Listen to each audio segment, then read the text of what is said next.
தென் மாவட்டங்களில் கனமழையானது பெய்து வருகிறது. அது தொடர்பான செய்திகளை தொடர்ந்து நியூஸ் தமிழ் வாயிலாக பார்த்து வருகிறோம்.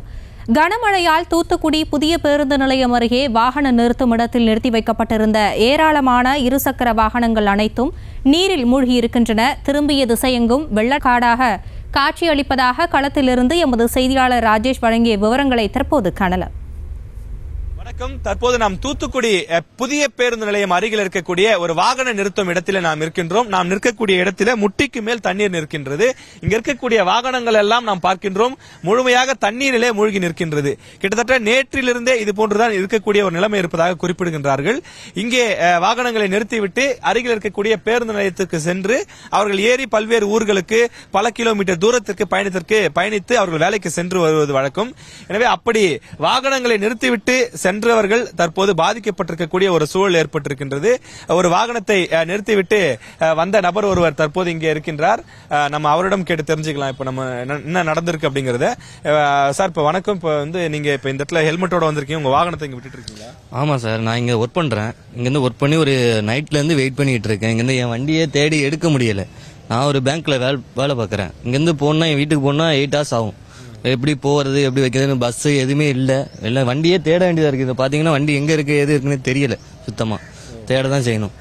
இப்ப ஒரு வண்டி எடுத்துட்டு வந்துட்டா தேடி கண்டுபிடிச்சு போக முடியுமா? போறதுக்கான வாய்ப்பு இருக்கா? தண்ணியில எங்க போக முடியும்? எங்கேயும் போக முடியாது. பஸ் கிடையாது, ஒண்ணு கிடையாது. நம்ம வண்டி எடுத்துட்டு போனா கூட அவ்வளவு டிராபிக் இருக்கு, உள்ள போக முடியாது. வண்டி இதுல தேட முடியுமா சொல்லுங்க? இதுல இவ்வளவு தண்ணி இருக்கு, இதுல எங்க தேட? நிச்சயமாக தற்போது இவர் சார் குறிப்பிட்டது போல நிலைமை இப்படியாகத்தான் இருக்கின்றது.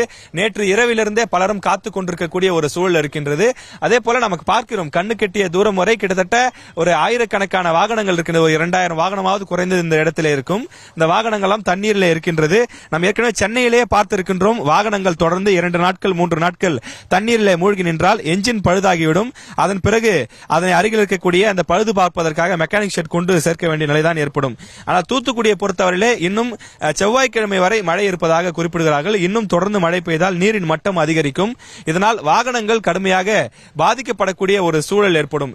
அதே போல தூத்துக்குடி மாநகராட்சியை பொறுத்தவரையிலே தொடர்ந்து பல்வேறு நடவடிக்கைகளை எடுத்து வருகின்றார்கள். அமைச்சர் கீதா ஜீவன் அவர்கள் கூட சென்று அந்த மீட்பு பணிகள் எப்படி நடைபெறுகிறது என்பதை பார்வையிட்டு வருகின்றார். ஆனாலும் கூட இன்னும் போதுமான போக்குவரத்து இல்லை என்பதுதான் மக்களுடைய குற்றச்சாட்டாக இருக்கிறது. அதாவது பேருந்துகள் இருந்தாலும் கூட இங்கிருந்து மற்றொரு இடத்திற்கு செல்ல முடியாத சூழல் இருக்கின்றது. படகு வசதி அதிகமாக தேவை என்று குறிப்பிடுகிறார்கள். ஒரு சில பள்ளிகளிலே ஸ்பெஷல் கிளாஸ் வைத்த காரணத்தினால் மாணவர்கள் பாதிக்கப்பட்டு அங்குமிங்குமாக அவர்கள் இருக்கக்கூடிய ஒரு சூழல் என்பது இருந்து கொண்டிருக்கின்றது.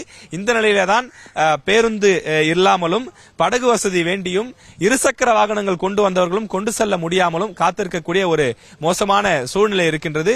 தூத்துக்குடியிலிருந்து தற்போது ஒளிப்பதிவாளர் கருப்பையாவுடன் செய்தியாளர் ராஜேஷ்குமார். செய்திகளை உடனுக்குடனும் துல்லியமாகவும் தெரிந்து கொள்ள சப்ஸ்கிரைப் பண்ணுங்க.